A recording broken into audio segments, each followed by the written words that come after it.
Assalamualaikum warahmatullahi wabarakatuh. Hari ini saya akan mempresentasikan materi akuntansi pemerintahan yang disusun oleh dosen akuntansi pemerintahan jurusan akuntansi FEB Unri.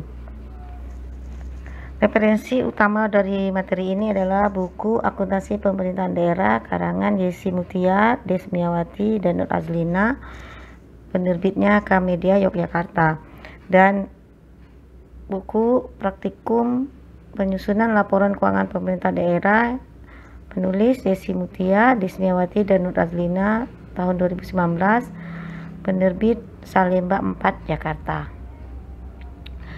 Adapun materi hari ini adalah akuntansi aset tetap dan aset lainnya, ya, yang dipresentasikan oleh Nur Azlina, SE, MSI, AAP, AKCE. Akuntansi aset tetap. Ini tujuan pembelajarannya. Kita akan lihat yang pertama dari tujuan pembelajaran, yaitu definisi aset tetap. Aset tetap menurut PP 71 adalah aset berwujud yang mempunyai masa manfaat lebih dari 12 bulan dan untuk digunakan atau dimaksudkan untuk dalam kegiatan pemerintah daerah atau dimanfaatkan oleh masyarakat umum. Adapun klasifikasi aset tetap di pemerintah daerah ada 6, yaitu yang pertama tanah, yang kedua peralatan dan mesin, yang ketiga gedung dan bangunan, yang keempat jalan, irigasi dan jaringan, kelima aset tetap lainnya, dan yang keenam konstruksi dalam pengerjaan. Pengakuan aset tetap. Aset diakui sebagai aset tetap apabila mempunyai karakteristik sebagai berikut. Yang pertama, berwujud. Yang kedua, umur masa manfaatnya lebih dari 12 tahun. Tidak dimaksudkan untuk dijual. Nilai harga perolehannya dapat diukur secara andal. Dimaksudkan untuk digunakan dalam operasional perusahaan Pemda. Kemudian memenuhi batasan minimal kapitalisasi aset dan merupakan objek pemeliharaan aset. Jadi inilah ketujuh kriteria karakteristik dari aset tetap. Kita lihat pengakuan aset tetap. Contoh, 1 Juni Dinas Pendidikan melakukan pembelian 5 unit mesin fotokopi seharga 10.500.000 per unit. Untuk pengadaan mesin ini ada honorarium panitia sebesar 500.000 dan honorarium pemeriksa barang sebesar 300.000. Berapa nilai aset tetap yang dapat diukur secara andal adalah sebesar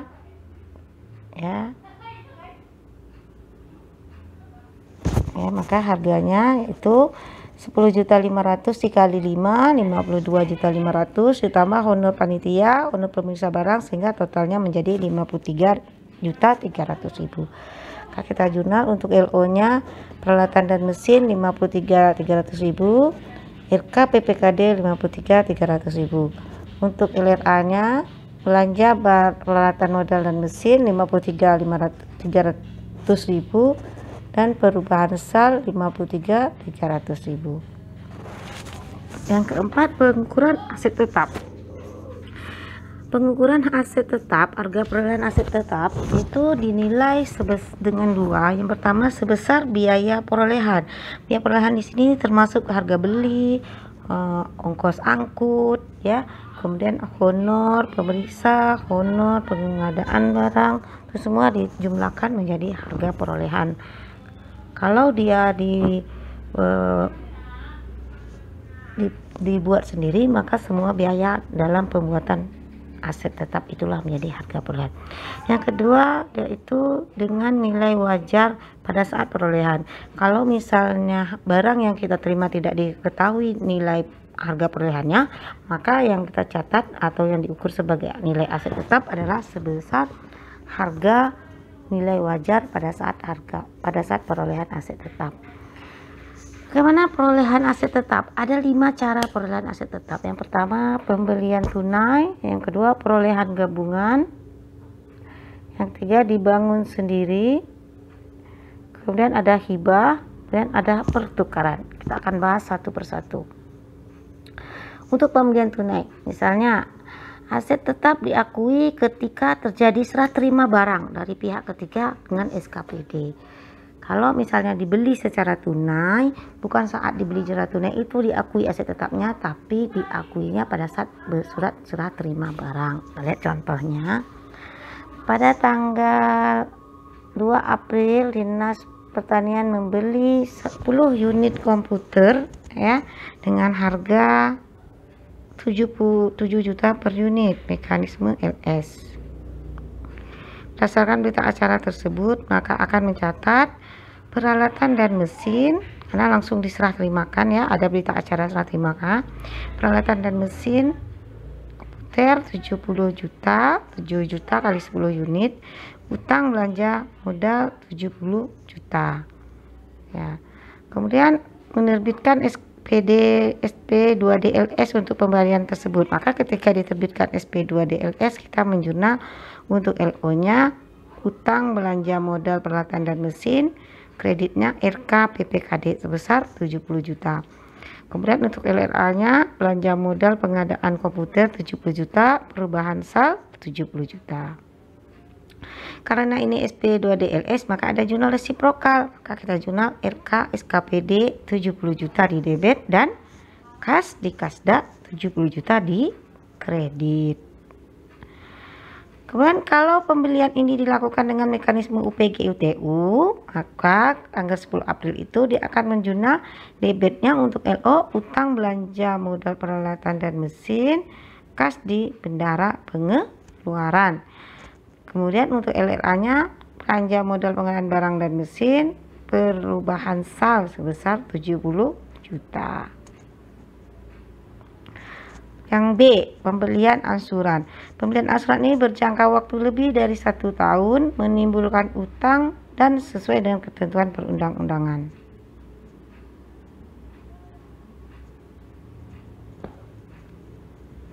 Ya tadi angsuran ya. Oke, contohnya 2 Januari pemerintah provinsi membeli gedung perkantoran kepada perusahaan swasta dengan nilai 7,5 miliar, termasuk 2,5 miliarnya tanah. Maka dia akan mengansur sebanyak 3 bulan selama 2 tahun ya, mengansur setiap 3 bulanan selama 2 tahun dengan uang muka 3 miliar. Maka kita akan catat ya, kasus ini pengakuan gedung dan bangunannya juga pengakuan utang ya, dilakukan pada saat penandatangan perjanjian dengan hak penyerahan hak pakai dan pembayaran uang muka karena gedung tersebut langsung dapat dipakai. Maka kita akui gedung dan bangunannya 5 miliar, tanahnya 2,5 miliar, uang muka yang dibayarkan 3 miliar, maka kas di kasda kredit 3 miliar, sisanya adalah utang 7,5 miliar dikurangi 3 miliar 4,5 miliar.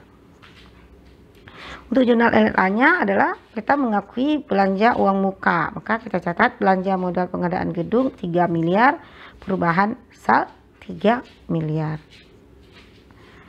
Sekarang perolehan gabungan. Nah, bagaimana dengan perolehan gabungan? Biaya perolehannya adalah mengalokasikan harga gabungan tersebut berdasarkan perbandingan nilai wajar dari masing-masing aset yang bersangkutan. Contoh, Dinas Pendidikan membeli secara gabungan sebidang tanah beserta gedung yang ada di atasnya. Biayanya sebesar 2,7 miliar. Berita acara tersebut diserah terimakan tertanggal 7 September. Nilai wajar dari tanah adalah 1,5 miliar. Sementara gedung setipe itu punya nilai wajar 3 miliar. Jadi kita memiliki nilai wajar untuk tanah dan gedung. Sekarang kita hitung berapa harga perolehan tanah dan gedung dari biaya perolehan gabungan yang 2,7 miliar ya. Kita lihat tanah harga pasarnya 1,5 miliar. Maka untuk nilai perolehannya alokasinya adalah 1,5 gedung 3 miliar, total jadi 4,5 miliar. Maka untuk menghitung harga perolehan tanah adalah ya 1,5 miliar nilai pasar tanah dibagi 4,5 miliar total nilai pasar dikali total nilai perolehan, maka dapat 900 juta. 1,5 miliar dibagi 4,5 miliar dikali 2,7 miliar. Untuk gedung 3 miliar dibagi 4,5 miliar dikali 2,7 miliar dapatnya 1.800.000. Maka alokasi untuk harga pelan tanah 900 juta, alokasi harga pelan gedung 1.800.000, totalnya 2,7 miliar. Kita jurnal. Tanah 900 juta debit, bangunan dan gedung 1.800.000 kredit debit. Kemudian untuk utang belanja modal tanah 900.000 kredit, utang belanja modal gedung dan bangunan 1,8 miliar di kredit. Sekarang pada tanggal kita ulangi ya. Oke. Jadi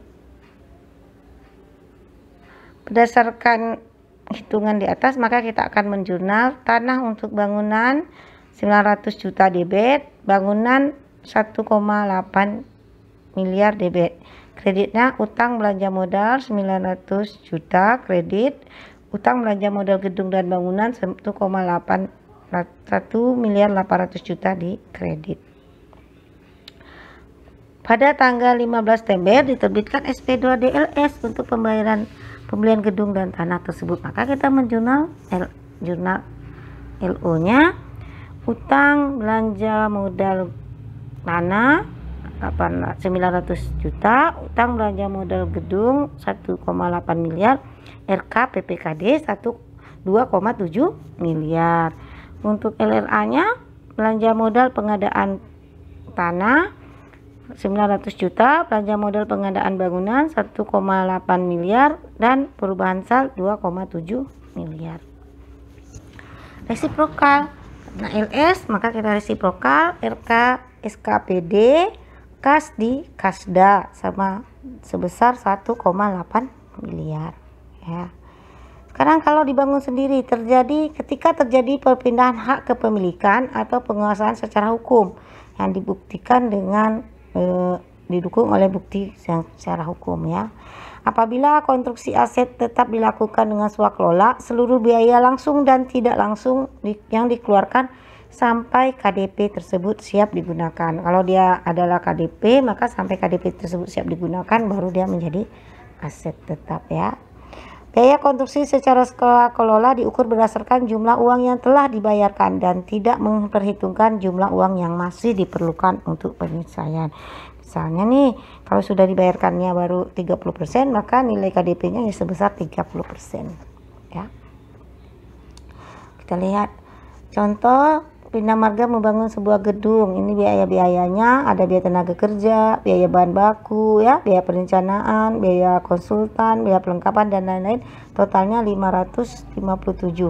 Pada 15 Desember pekerjaan telah selesai. Berdasarkan bukti, maka kita akan mencatat gedung dan bangunan di debit sebesar 557 juta, konstruksi dalam pengerjaan sebesar 557 juta. Oke, kita lihat contoh yang berikutnya. LIPA Binas Marga menganggarkan membangun gedung dalam 12 kurun waktu 2 tahun. Ini biaya-biayanya ya, biaya perencanaan, biaya konstruksi dan seterusnya. Maka kita akan menjurnal KDP 10 juta, RK PPKD 10 juta ya. Karena pada tanggal itu dia membayar biayanya sebesar 10 juta. Maka yang kita jurnal adalah 10 juta. Kan sebesar nilai yang dibayarkan, bukan sebesar yang akan dibayarkan. Maka resiprokalnya RK SKPD kas di Kasda 10 juta. Karena untuk yang keempat, perolehan dari hibah. Perolehan dari hibah ini dicatat sebesar nilai wajar pada saat perolehan dan diakui sebagai pendapatan operasional ya. Karena kan hibah nih. Nah, dianggap sebagai pendapatan operasional. Misalnya nih, pada tanggal 16 September perusahaan swasta menghibahkan gedung yang dimilikinya sebesar 80 juta. Untuk itu tanpa persyaratan apapun, kita akan mencatat ya, karena akan mencatat jurnalnya gedung debit 80 juta, kreditnya pendapatan hibah dari lembaga swasta LO 80 juta. Jadi aset yang diperoleh dari hibah itu dianggap asetnya diakui sebagai aset, tapi kreditnya adalah pendapatan hibah karena tidak ada uang yang kita keluarkan untuk membeli gedung. Sekarang kita lihat pertukaran aset yang kelima. Pertukaran aset tetap itu ada dua, yaitu pertukaran sejenis dan pertukaran tidak sejenis. Nah, kita lihat apa yang dimaksud dengan pertukaran sejenis, yaitu apabila diukur berdasarkan nilai wajar aset yang diperoleh atau nilai ekivalen atas nilai tercatat yang dilepas telah disesuaikan dengan jumlah setiap kas atau setara kas atau kewajiban lain yang ditransfer atau diserahkan. Nah, lihat contohnya ya. Pada tanggal 4 Maret, pemerintah A menukarkan gedung kantor dengan tanah milik pemerintah daerah. Gedung tersebut harga perolehannya 2 miliar. Akumulasinya 1,5 miliar. Nilai pasar gedung 500 juta. Nilai tanah milik pemerintah desa adalah 700 juta. Apa jurnal yang kita buat? Ini jurnalnya. Tanah 700 juta ya. Di debit ya. Kemudian akumulasi depresiasi yang dilepaskan adalah gedung. Gedung tadi akumulasi depresiasinya adalah sebesar 1,5 miliar. Kita catat 1,5 miliar ya. Kemudian gedung yang dikeluarkan di kredit. Berapa nilai gedung yang dikeluarkan? Nilai gedung yang dikeluarkan adalah nilai perolehan gedung 2 miliar. Kita catat di kredit gedung 2 miliar. Kemudian ada surplus pertukaran. Tanah yang kita dapat itu 700 juta ditambah akumulasi 1,5 miliar, jadinya 2,2 miliar. Sedangkan gedung kantor yang kita keluarkan adalah 2 miliar, sehingga ada surplus pertukaran 200 juta. Ini untuk jurnal LO-nya. Ya. Kita lihat contoh. Pada tanggal 4 Maret, pemerintah Kabupaten A menukarkan gedung ya milik kantornya dengan Pemda. Itu nilai gedungnya adalah 2 miliar. Akumulasi 1,5 miliar. Nilai pasar gedungnya 500 juta. Ditukar dengan tanah milik Pemda 700 juta. Maka apa yang kita jurnal ya? Kita terima tanah yang nilainya 700 juta. Kemudian kita keluarkan akumulasi gedung 1,5 miliar. Kemudian kita keluarkan gedung kantor 2 miliar ya, sebesar nilai buku ya. Kemudian ada surplusnya sebesar 200 juta ya. Ada selisih, itulah disebut dengan surplus. Pertukaran sejenis itu yang dimaksud pertukaran sejenis apabila tidak ada keuntungan atau kerugian yang diakui dalam pertukarannya sejenis. Kalau tadi kan antara gedung dengan tanah tidak sejenis. Kemudian biaya aset baru yang diperoleh dicatat sebesar nilai tercatat atas aset yang terlepas. Jika dalam transaksi pertukaran melibatkan, maka diakui sebagai pertukaran tidak sejenis. Kalau ada melibatkan kas, itu dianggap sebagai pertukaran tidak sejenis ya. Contoh, pada tanggal 2 April pemerintah Kabupaten A menukarkan gedung lama dengan gedung baru ya, dengan nilai harga perolehan gedung lama 2 miliar dan akumulasinya 1,5 miliar. Gedung baru harganya 800 juta. Kita catat gedung baru yang diterima 800 ya, gedung baru yang diterima ya, berapa sini, kita lihat dulu. Gedung akumulasi depresiasi gedung 1,5 miliar, kemudian gedung lama 2 miliar, harga pasar gedung lama itu adalah 500 juta. Maka gedung baru yang dicatat adalah sebesar 500 juta, bukan sebesar 800 juta ya. Karena kita lihat slide sebelumnya, biaya aset yang baru dicatat sebesar nilai tercatat aset yang dilepas. Jadi nilai buku aset yang dilepas adalah 500 juta. Maka gedung baru yang kita terima nilainya adalah 500 juta.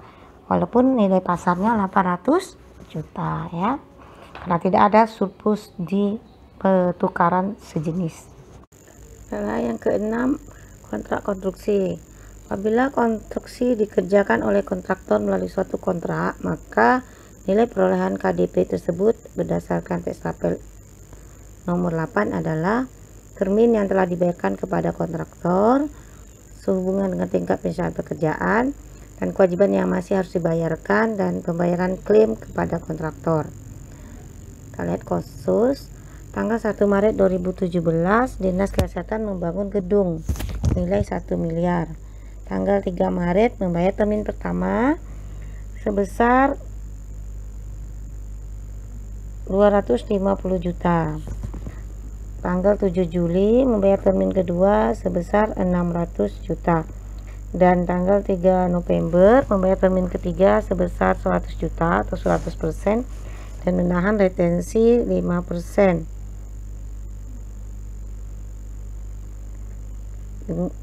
Kemudian yang keempat, serah terima dilakukan pada akhir periode pada akhir tanggal 4 Februari. Kita lihat jurnal untuk termin pertama.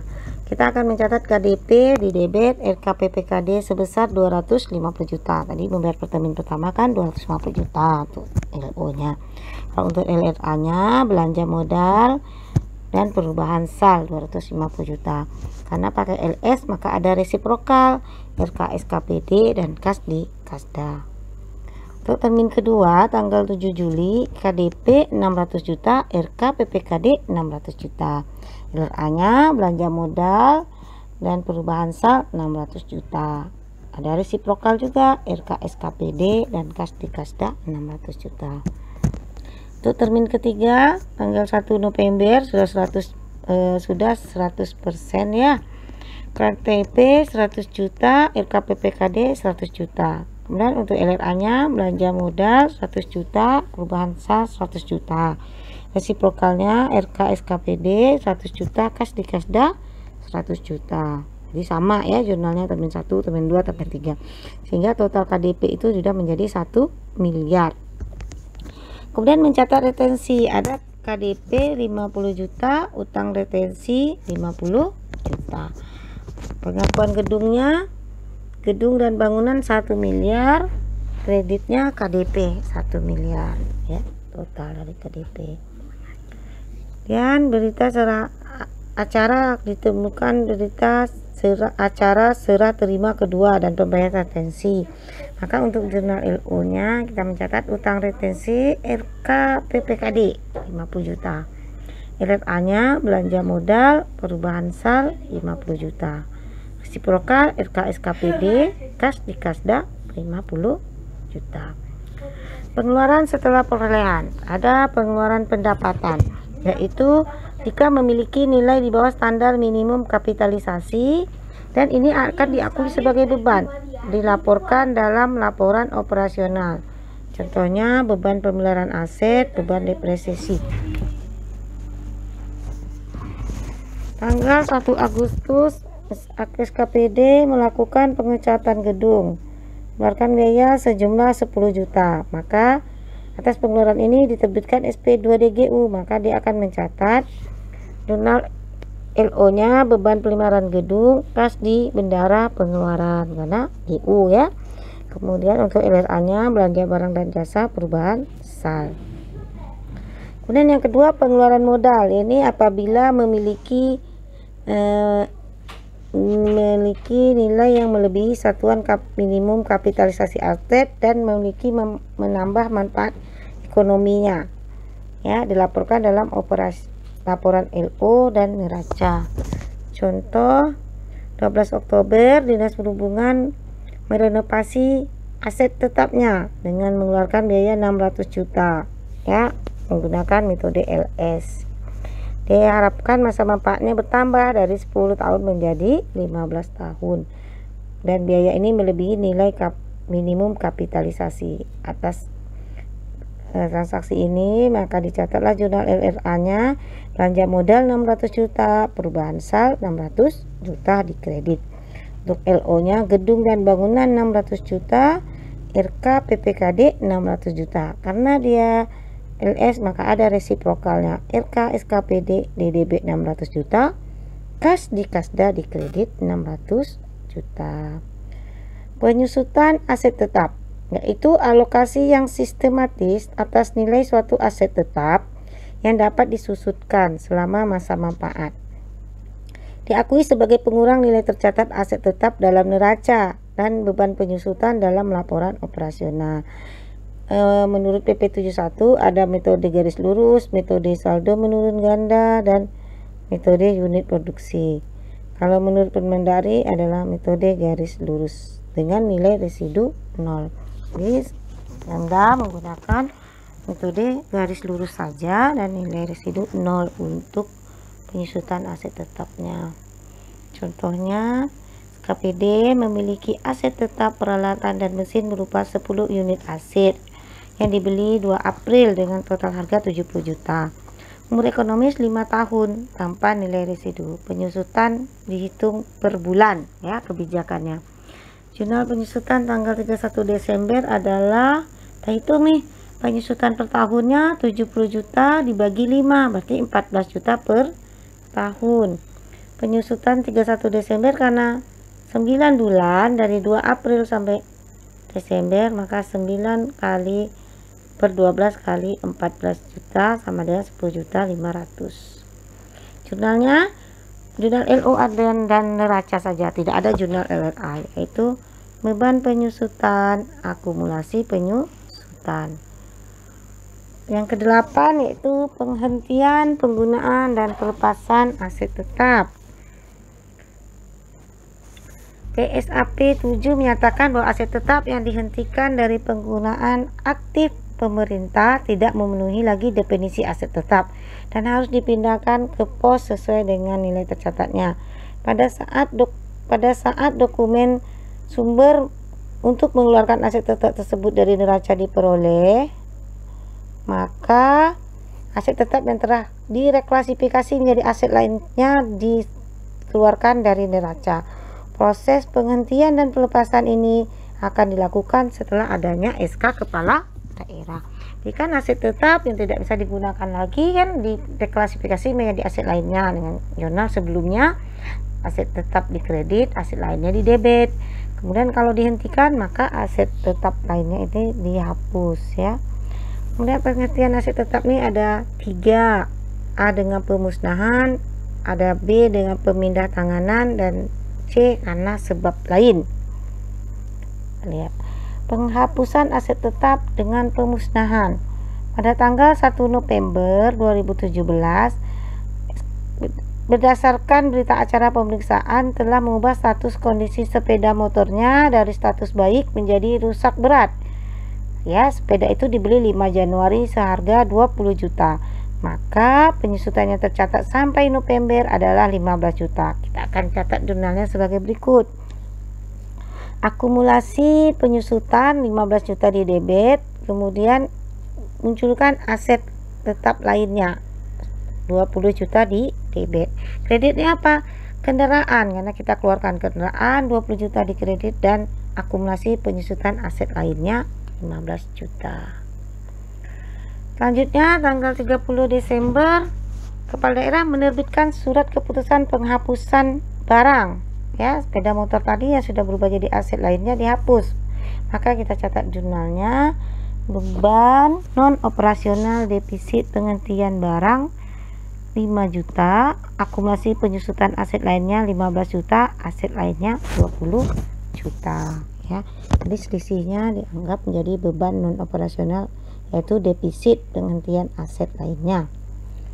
Dan aset penghapusan aset tetap dengan pemindah tanganan. Pada tanggal 1 November SKPD menyerahkan sepeda motor ke PPKD yang dia beli 5 Januari 2012 dengan harga 20 juta. Akumulasi penyusutan sampai tanggal 1 November itu adalah 15 juta. Maka dia akan menjurnal RK PPKD 5 juta, akumulasi penyusutan alat angkutan darat 15 juta, kendaraan beroda 20 juta. Jadi selisihnya ini menjadi RK, dicatat sebagai RK PPKD. Jurnal yang dibuat PPKD untuk mencatat penerimaan sepeda motor sebagai apa? Ada sepeda motor di debit 20 juta, kreditnya RK SKPD, dan akumulasi penyusutan alat berat 15 juta, kebalikan dari jurnal SKPD tadi.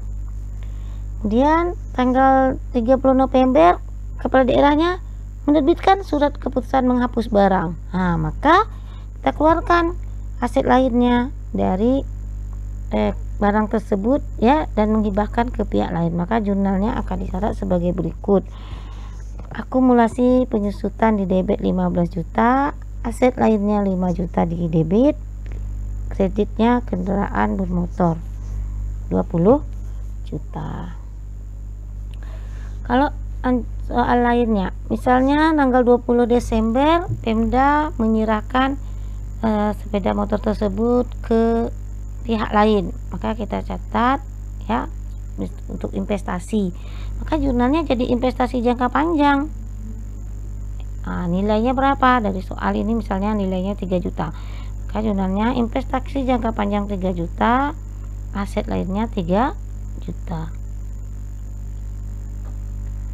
Nah, sekarang penghentian KDP, penghentian konstruksi dalam pengerjaan. Penghentian KDP disebabkan oleh faktor yang menyebabkan tidak dapat dilanjutkan kembali, maka KDP tersebut dihapuskan ya. Contoh, pada bulan Februari 2016 Pemda mengambil keputusan untuk tidak melanjutkan proyek pembangunan gedung. Oleh sebab itu, tanggal 1 Mei telah diputuskan adanya penghapusan aset sesuai dengan ketentuan. Misalnya jumlahnya adalah 10 juta. Kita jurnal beban non operasional 10 juta, KDP dikredit 10 juta untuk jurnal LO. Maka jurnal penghentian pembangunannya adalah KDP di debit 10 juta, kreditnya RK PPKD 10 juta. Pelepasan aset tetap. Gimana dengan pelepasan aset tetap ya? Pelepasan aset tetap ada 4, bisa dijual, bisa dipertukarkan, bisa dihibahkan, dan penyertaan modal negara atau daerah. Yang pertama kita lihat jual. SKPD harus menyerahkan aset tetap itu ke PPKD karena kewenangan untuk menjual ada di PPKD. Jadi SKPD tidak punya kewenangan.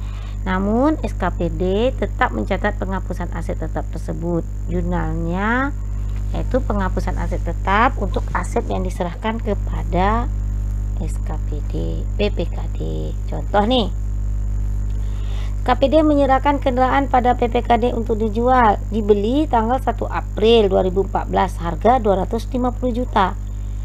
2017 kendaraan tersebut rusak berat. Berdasarkan SK kepala daerah, maka tanggal 1 Oktober mobil tersebut dijual dengan harga 80 juta ya. Ditaksir akan dapat digunakan 5 tahun tanpa nilai residu. Maka dia akan melakukan penyusutan terhadap aset tetapnya dulu ya. Kita hitung dulu penyusutannya. Penyusutan mobil berapa ya? Kita dapat penyusutan mobilnya itu sebesar 175 juta total akumulasinya ya selama 5 tahun. Maka jurnalnya adalah RK PPKD debit 75 juta, akumulasi penyusutan peralatan dan mesin itu kendaraan 175 juta, kreditnya peralatan dan mesin kendaraan mobil lagi kan 250 juta. Di PPKD kita akan mencatat peralatan dan mesin 250 juta, akumulasi penyusutan di kredit 175 juta, dan RK PPKD 75 juta. Nah, pada saat aset tersebut dijual oleh PPKD, maka fungsi akuntansi akan menjurnal terima duit 80 juta, berarti kas di kas daerah 80 juta. Karena dia jual berarti akumulasinya di debit 175 juta dan asetnya di kredit 250 juta. Ada selisih, inilah surplus penjualan kendaraan.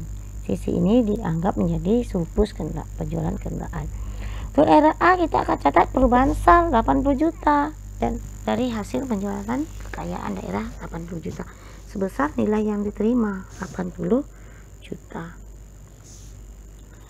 Jika kalau kendaraan itu dijual 50 juta kan lebih kecil nih dari nilai bukunya. Nilai bukunya tadi 75 juta, berarti ada selisih 25 juta. Maka dia akan mencatat kas di kas daerah 50 juta, akumulasi penyusutan 175 juta, defisit 225 juta. Kreditnya peralatan 250 juta. Bagaimana dengan jurnal LRA-nya? LRA kita tetap mencatat sebesar nilai yang diterima, yaitu perubahan sal 50 juta, hasil penjualan aset daerah yang tidak dipisahkan di kredit 50 juta. Nih kasus berikutnya. Berdasarkan berita acara pemeriksaan fisik 1 November, ini melaporkan bahwa aset alat pengolahan tanah hilang dan mengajukan surat permohonan penghapusan aset ini karena hilang ya, maka dia akan jurnal alat tersebut dibeli seharga 20 juta, akumulasi sampai tanggal hilang sebesar 15 juta. Kita jurnalnya adalah akumulasinya 15 juta, kemudian alat pengolahannya 20 juta, berarti ada defisit penghentian aset 5 juta. Selisihnya adalah defisit ya. Kemudian selanjutnya, kalau misalnya kepala daerah menerbitkan surat keputusan penghapusan barang untuk sepeda motor disertai dengan surat ketetapan ganti rugi, maka jurnalnya kita ganti jadi tagihan jangka panjang TGR 5 juta, pendapatan TGR LO 5 juta. Ya, dari 5 juta ini diterbitkan pula sebagai surat dengan surat ketetapan ganti rugi, maka akan menjadi piutang ya dan pendapatan. Bagaimana penyajian aset? Nah, ini penyajian aset di neraca ya, dia aset tetap berada di bawah investasi jangka panjang. Nah, kemudian ada yang unik lagi di pemerintahan, yaitu aset bersejarah. Apa itu? Atau heritage aset, yaitu ketika karakteristiknya itu yaitu nilainya ada nilai kultural, lingkungan, pendidikan dan sejarah yang tidak mungkin bisa dilambangkan dengan uang ya. Peraturannya hukum yang berlaku melarang atau membatasi secara ketat pelepasannya untuk dijual, tidak mudah diganti dan nilainya akan terus meningkat walaupun kondisi fisiknya semakin menurun. Sulit untuk mengestimasikan masa manfaatnya, kadang-kadang bisa lagi ratusan tahun. Nah, maka untuk kasus aset tetap heritage ini diperlakukan tidak harus disajikan di neraca, tapi harus diungkapkan dan catatan atas laporan keuangan. Apa contohnya? Misalnya Istana Siak contohnya ya,